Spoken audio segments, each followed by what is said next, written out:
Rander police સ્ટેશનને મળેલી બાતમી આધારે એમને બે ઈસમોને બે મોપેડ જેવી ગાડી અને બર્ગમેન ગાડી જેવી ઉપર પકડેલ છે. એનામાં એકનું નામ છે એજાજ ગુલામભાઈ મેમન અને બીજો છે મોહમ્મદ ફેજલ મોહમ્મદ હબીબ ચાંદીવાલા.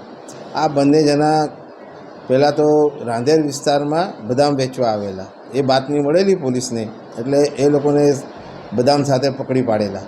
પછી એમની પૂછપરછ કરતાં એમને બીજો પણ મુદ્દામાલ છેતરપિંડીથી કે યુક્તિ પરથી બીજા વેપારીઓ પાસેથી લીધેલ હોવાની માહિતી આપેલ.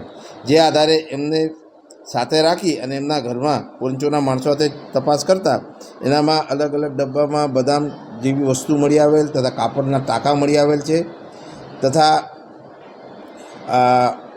લાકડાના પ્લાય પણ મળી આવેલ છે અને પ્લાસ્ટિકની નાની નાની કોથળીઓ પણ મળી આવેલ છે. એ બધાની કિંમત આશરે 5 લાખ જેવી થાય છે.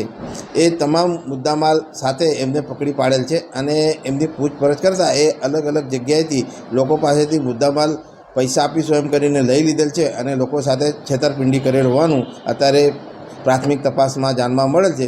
એ આ બધું મૈદરપુરા પૂના પોલીસ સ્ટેશન તથા સલાવતપુરા વિસ્તારમાં કરેલ હોવાનું અત્યારે પ્રાથમિક તપાસમાં જાણવા મળેલ છે.